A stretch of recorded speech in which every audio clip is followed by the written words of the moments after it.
تو دین شعبہ بازی کا نام، ایک جو ہمارے ملک میں اللہ رسول کا اتنا تعارف نہیں ہے جتنا ولیوں کا تعارف ہے۔ ولیوں کا تعارف کرنا، ان کی زندگی پڑھنا ہمارے ایمان کا حصہ ہے، لیکن ہم ہندی معاشرے سے متاثر ہیں۔ ہم نے ولیوں کو بھی اللہ کے قریب پہنچا دیا اور جھوٹی سچا جو کچھ چاہا لکھ دیا۔ اس امت نے دین کو بچایا ہے سند کے ساتھ، یہ تھوڑا ہے کہ جو مرضی لکھا ہوا آمین۔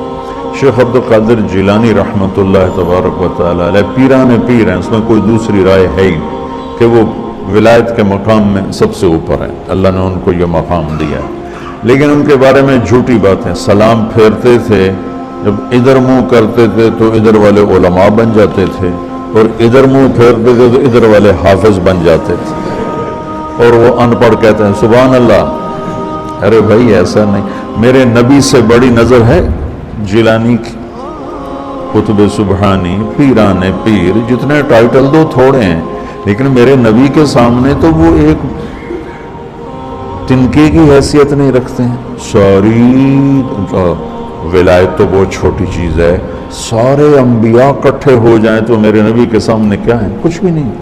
تو میرے نبی سلام پھیرتے تو عالم بنا دیتے، ادھر سلام پھیرتے تو حافظ بنا دیتے، آپ نے تو کیا نہیں تو یہ پیران پیر کیسے کر دیا؟ یہ اس قسم کے جھوٹے قصوں نے وہ دین کا حلیہ بگاڑ دیا، دین کی شکل بگاڑ دی۔ مثال کے طور پہ یعنی آپ اگر ہمارے صوفیاء کی کتابیں اٹھا کے پڑھنا شروع کریں نا، تو آپ کو وہ ایسی یعنی باتیں اور ان کے اندر ملیں گی کہ آپ کہیں گے یار یہ باتیں مطلب کوئی عقل میں آنے والی نہیں ہے۔ تذکرۃ الاولیاء کتاب دیوبند بریلوی دونوں چھاپ رہے ہیں، اس میں آپ ذرا بزرگوں کے دعوے سنیں، وہ بندہ کہتا ہے یار یہ کون سی کرامتیں ہیں؟ انہوں نے سورج واپس بلانے ہیں، شاہ شمس نے بلایا سورج نو تے بوٹی پون دیتی ملتان او ملتان جی پونی جانی سگردوچ نہیں ہو سکتی کیونکہ وہ تو سورج آنا نہیں نا۔ اور سر وہ ایکویٹر دے خط استوا دے نزدیک ہے، جڑے بھی شہر ہون گے وہ گرمی ہوئے گی ہوتے۔ اس طریقے سے وہ لوگ یعنی باتیں کرتے کرتے دنیا سے چلے گئے، کہانیاں کرا کے چلے گئے۔ اور اکثر آپ نے کئی بزرگوں کے بارے میں سنا ہوگا جی جناب ایک کوئی ان کے پاس ان پڑھ بندہ چلا گیا، جی مجھے قرآن پڑھا دو۔ وہ کہتے جی بزرگوں نے کہا جی میرے پیچھے نماز پڑھی، کہتے جی پیچھے نماز نیت کی، نماز تو ایک نے نیت کی تھی، وہ کہتے ہیں دائیں طرف سلام پھیرا، جتنے سارے حافظ بن گئے۔ آپ کہتے ہیں سبحان اللہ۔ بائیں طرف والے سارے ناظرہ بن گئے۔ نبی علیہ السلام کے پاس جب کوئی قرآن پڑھنے جاتا تھا وہ اصحاب صفہ میں شامل ہوتا تھا، بیچارہ فاقے کاٹتا تھا، نبی علیہ السلام سے دین سیکھتا تھا، اس شخصیت سے جس کا کام تھا دین پھیلانا۔ حتیٰ کہ مسند احمد میں اگر آپ دیکھیں تو غزوہ بدر میں کچھ قیدی کافروں کے اس شرط پہ چھوڑے گئے تھے کہ 10 مسلمانوں کو لکھنا پڑھنا سکھا دیں۔ کافروں سے لکھنا پڑھنا سکھوایا جا رہا ہے، نبی علیہ السلام نے کوئی نگاہ نہیں ماری، مولا علی نے کوئی نگاہ نہیں ماری، ابو بکر نے کوئی نگاہ نہیں ماری۔ ان نگاہوں بعد ہی پیداوار نے، پیداوار بھی کوئی نہیں، جعلی نے ہے ہی کوئی نہیں، ٹھیک ہے۔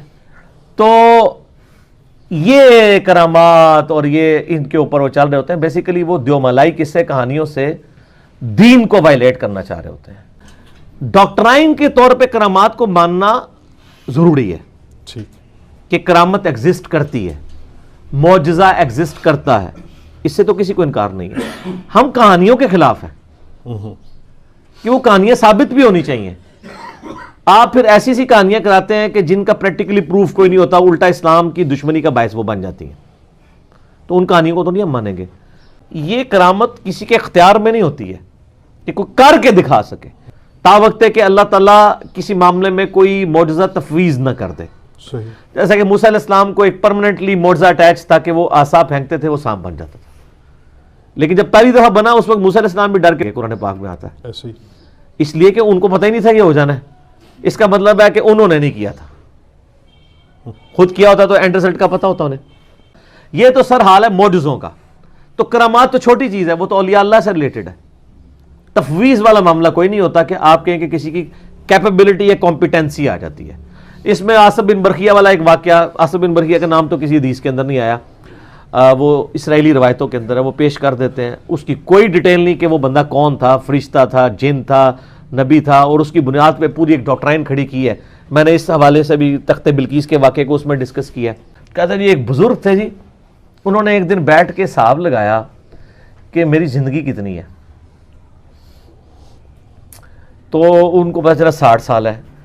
وہ کہتے ہیں جی اگر میں نے روزانہ بھی ایک گناہ کیا ہو تو 60 ملٹیپلائڈ بائی 365, یہ تو پتہ نہیں انہوں نے آندہ بھی ایسی کہ نہیں, بل میں اس نے ذہن رکھنا کہ انہوں نے ملٹیپلائی کر لیا ہوئے گا. اچھا کر کے تو وہ انہوں نے کیلکولیٹ کیا تو وہ جناب وہ تو پتہ نہیں کتنے ہزاروں گناہ ان کا, تو میں نے تو کئی دن ایک سے زیادہ بھی کیے ہیں, تو یہ تو لاکھوں گناہ ہے. ایک چیخ ماری اور روح پرواز کر گئی. سبحان اللہ, سبحان اللہ. لیکن یہ پہلے ہوتا تھا.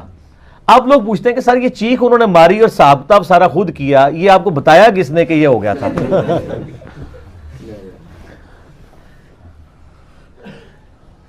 وہ ایک خربوزے والے بھی تو بزرگ ہیں نا, وہ انہوں نے اس لیے نہیں کھایا خربوزہ کہ وہ ہاں ایتھو بڑھیا سی کہ اتو بڑھیا سی کہ اتو بڑھیا سی. ٹھیک ہے جی. تو آپ یہ دیکھیں, اس پہ میں نے ایک اور بھی کئی یہ ویسے کرنی کے بارے میں جو انہوں نے مشہور کیا ہوا ہے کہ جی انہوں نے کیا پتہ نہیں اے دند ٹوٹیا سی, اے ٹوٹیا سی, اے سارے ہی توڑ دی.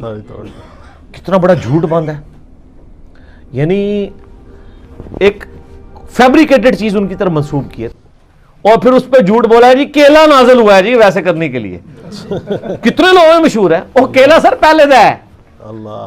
ٹھیک ہے, ویسے کرنی ایسے نہیں نازل ہوا. گورے آگے نا گل کریو پہلے ہی بڑے بے عزت ہو رہے ہیں مسلمان. میں اس لیے کہتا ہوں کہ اللہ کا شکر ہے کہ ہمارے علماء کو انگلش نہیں آتی اور گوروں کو اردو نہیں آتی, ورنہ بڑی مشکل کھڑی ہو جاتی.